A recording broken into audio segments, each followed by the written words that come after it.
हे प्रभु, इस मोह का नाश करने के लिए आपका अवतार होता है।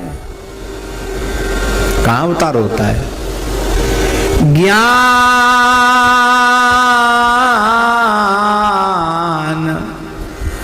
अवधेश गृह गेहनी भक्ति शुभ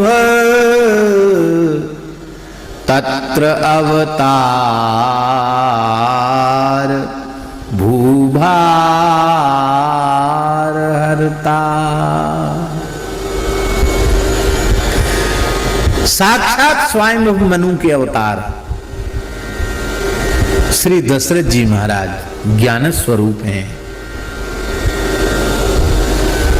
कौशल्या निष्काम भक्ति स्वरूपा हैं और ज्ञान भक्ति दोनों ही जैसे ही इकट्ठे होते हैं तो ज्ञान और भक्ति के संयोग से राम जी का प्राकट्य हो जाता है। व्यासी, यह एक बात बहुत ध्यान देने की है। राम जी केवल कौशल्या से प्रकट नहीं हो रहे हैं, केवल दशरथ जी से प्रकट नहीं हो रहे हैं, दशरथ और कौशल्या दोनों के माध्यम से राम जी का प्राकट्य हो रहा है। इसका मतलब है ये बहुत ऊंचा संदेश इस पद में है। कई बार भक्ति का समादर हम करते हैं पर ज्ञान की उपेक्षा कर देते हैं।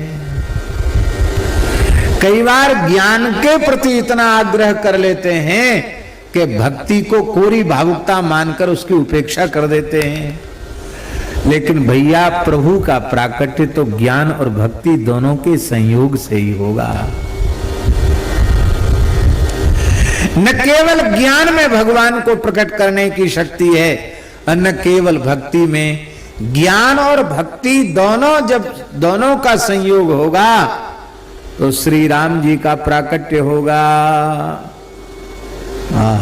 संयोग तो बहुत पहले हो गया था, ब्याह को दशरथ को क्यों नहीं हुआ?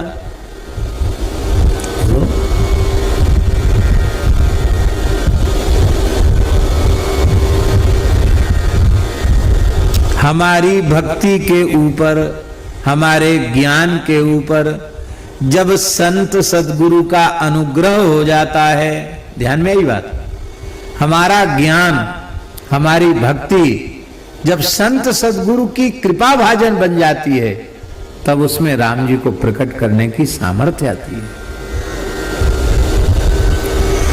एक बार भूपति मन माही भय गलानी मोरे सुत नाई निज दुख सुख सब गुरु ही सुनायो।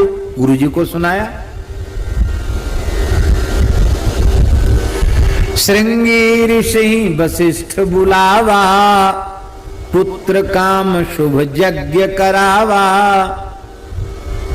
भगति सहित मुनि आहुति दीने प्रगटे अग्नि चरु कर लीने।